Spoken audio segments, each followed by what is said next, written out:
Hi all. So it's the end of the second week, and in many ways it was a lot like the first week. Physically tough. We did the push-ups, the sit-ups, the running, the hill climbs, the stairs, the tai chi, and the forms. But this week felt a little different, as I've been here for about 2.5 weeks now. My body seems to be adapting to the physical rigors of it, which is a nice concept, to tell you the truth.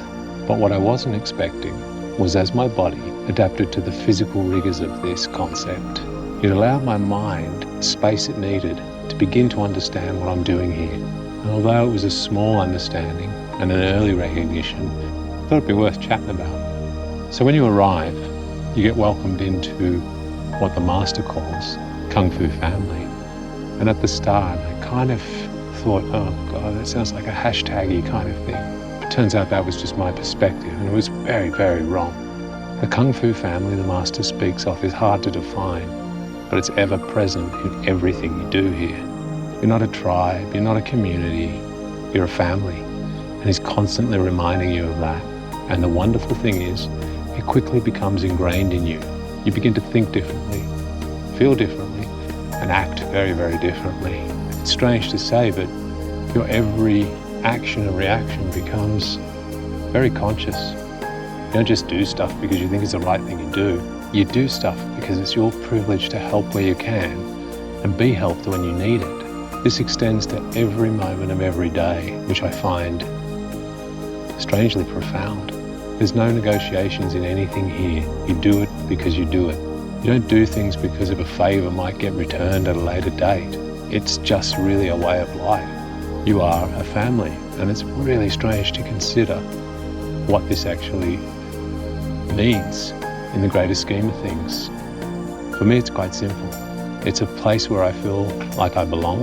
It's a place where I feel welcome. It's a place that's focused on what I can be, what I may be, what I desire. It's a place that won't let me loll in the excuses of the past, won't let me be who I thought I was, because I'm here chasing something totally new.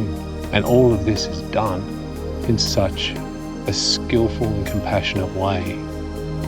It feels like it comes from the heart, and it feels like what the master means when he talks about a Kung Fu life. This isn't a set of moves, a set of forms. This is a life, and they lead by example every day. A small tap on the shoulder when you need it, a smile when you need it, a bit of discipline when you need it. It's really, really nice and really, really different.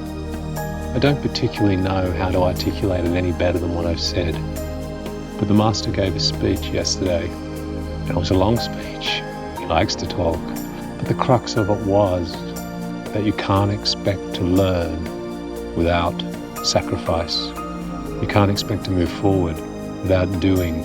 And he ended the speech by saying, great learning comes with perceived suffering, but we're not suffering, so try harder. And it was kind. It came from his heart.